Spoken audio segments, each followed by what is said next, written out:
क्या सास बन सकती है माँ? अरे क्यों रे, काम में ध्यान नहीं है जो सब्जी में नीरा नमक भर दिया। मुफ्त में रोटी तोड़ने की आदत पड़ी हुई है, यह सब यहाँ नहीं चलेगा। गलती हो गई माँ जी, माफ कर दीजिए। माफी चाहिए? चलो ठीक है, ये नमक भरी सारी सब्जी खत्म कर, कुछ भी फेंकना नहीं चाहिए, मिल जाएगी माफी। सुनैना की शादी कुछ महीनों पहले ही वासु से हुई है, जिसके बाद से उसकी जिंदगी इस नर्क में जल ही रही है। और अब यही सुनैना की आम जिंदगी है, जिसमें उसकी सास हर छोटी बात पर और कभी कभी तो बिना किसी बात के बस उसे परेशान कर खरी खोटी सुनाती ही रहती है।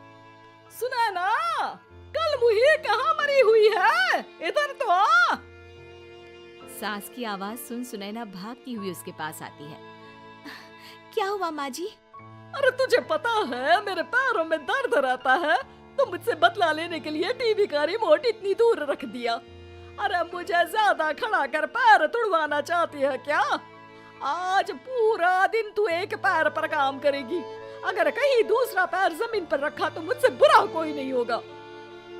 सास और सुनैना की ये कहानी उसकी ननद सिम्मी बहुत करीब से देख रही होती है, जिस वजह से उसके मन में ससुराल और सास के लिए डर बनने लगता है। इसी तरह दिन बीतते हैं। एक शाम वासु और सुनैना साथ बैठे होते हैं। क्या बात है, तुम दिन पर दिन कमजोर कैसे होती जा रही हो? नहीं तो आपको ऐसे ही लग रहा होगा, मैं बिल्कुल ठीक हूँ। हो सकता है, पर चलो ध्यान रखना, मुझे कुछ काम है। ऐसा बोल जैसे ही वासु जाता है, तभी सिम्मी वहाँ आ जाती है। भाभी, आप भाई को माँ के बारे में बता क्यों नहीं देती? वो आपके साथ बहुत गलत करती है। क्या सारे ससुराल वाले ऐसे ही होते हैं? भाभी, मुझे तो शादी नहीं करनी, बहुत डर लगता है मुझे। अरे तुम बेकार ही टेंशन ले रही हो, ऐसा कुछ नहीं है। मुझे पता है तुम्हारा ससुराल बहुत अच्छा है, इसलिए खुशी खुशी ससुराल की तैयारी करो। सिम्मी तो वहां से चली जाती है, लेकिन सुनैना उसकी बातों से सोच में पड़ जाती है। कुछ दिनों बाद सुनैना के मम्मी पापा और भाई उनके घर आते हैं, जिन्हें देख सास हैरान रह जाती है। आप लोग सुनैना से मिलने आए हैं? अरे बहू, देख तो तेरे मम्मी पापा आए हैं। जी नहीं, आज हम यहाँ लड़की नहीं लड़के वाले बनकर आए हैं। हाँ माँ, मैंने ही सिम्मी और शरद के रिश्ते की बात मम्मी पापा से की थी। शरद हमारी सिम्मी के लिए परफेक्ट है। बेटे की बात मानते हुए उसकी माँ रिश्ते के लिए मान जाती है, पर अब सिम्मी के मन में ससुराल का डर और ज्यादा बढ़ जाता है। जैसे यहाँ माँ भाभी पर जुल्म करती है, ये भी पक्का अपनी बेटी का बदला लेने के लिए ही मुझसे शादी कर रहे हैं। इसी सब के बीच देखते ही देखते सिम्मी शरद की शादी हो जाती है और सास के नाम से डरी सहमी सिम्मी ससुराल पहुंच जाती है। जहां पहुंचते ही वो डरते हुए बोलती है, मम्मी जी, मैं अभी पूरे घर का काम कर दूंगी और जॉब भी छोड़ दूंगी। जैसे आप कहोगी मैं सब कुछ वैसे ही करूंगी। अरे इतना डर क्यों रही हो? और अभी घर आई हो, कोई काम करने की जरूरत नहीं। नई शादी है, कुछ दिन आराम करो, घूमो फिरो। रही बात घर या जॉब की, तो वो तुम्हारी चॉइस है, कोई तुम्हें नहीं रोकेगा।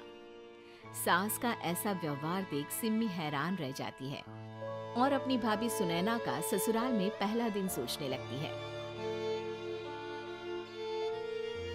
चलो हो गया कार्यक्रम खत्म, जा वासु आराम कर। बहू, तू अपने काम पर लग जा। काम से मेरा मतलब है घर का काम, क्योंकि अब से तुम इसके अलावा और कोई जॉब बॉब नहीं करोगी। हाँ। क्या हुआ, कहाँ खो गई?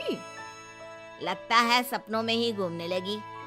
बताती हूँ तुझे अभी। मेरी बेटी का मजाक बनाएगा? सपने में क्यों, असलियत में घुमा कर ला, जा। ससुराल की ऐसी इमेज सिम्मी ने कभी सपने में भी नहीं सोची थी। अपने आप को बहू नहीं, बेटी सुन उसे बहुत हैरानी होती है। लेकिन जैसे जैसे समय बीतता है, तो अब सिम्मी को किसी भी जगह से ज्यादा ससुराल अच्छा लगने लगता है। एक दिन सिम्मी सबसे मिलने मायके आती है, तो अपनी माँ को भाभी पर चिल्लाते हुए देखती है। अरे करमजली, अगर मुझे इतना ही पैसा खर्च करना होता तो तेरी जगह घर में नौकरानी ना रख लेती। तुझे लेकर आई जिससे नौकरानी का पैसा बचे, पर तू तो उससे भी ज्यादा खर्चा करा रही है। बस माँ, तुम्हें कोई कुछ बोलता नहीं तो हर हद पार करोगी क्या? अगर यही सब मेरी सास करे तो? अरे तो उनकी बेटी को जिंदा गाड़ दूंगी। तुम्हारे और उनके अंदर यही तो फर्क है माँ। तुम उनकी बेटी के साथ क्या क्या करती हो, सब कुछ पता होने पर भी वो तुम्हारी बेटी को पलकों पर बिठा कर रखते हैं। एक आप है, उनकी बेटी को अपनी बेटी जैसा तो क्या बहू तक नहीं समझती। माँ, आपको सुनकर मिर्ची जरूर लगेगी, लेकिन मेरी सास मेरी माँ से अच्छी माँ और सास दोनों हैं। इस पर सिम्मी अपनी माँ को अपने ससुराल और उसके प्यार के बारे में सब कुछ बताती है, जिसे सुन सुनैना की सास को अपनी हर गलती का एहसास होता है। अगर वो चाहते तो आराम से अपनी बेटी का बदला मेरी बेटी से ले सकते थे, पर उन्होंने ऐसा नहीं किया और तुझे हमसे भी ज्यादा प्यार दिया। तुम दोनों ही मुझे माफ कर दो। इसके बाद तो जैसे सुनैना की सास का रूप पूरी तरह बदल जाता है। Mission successful. रिवेंज लेना है क्या?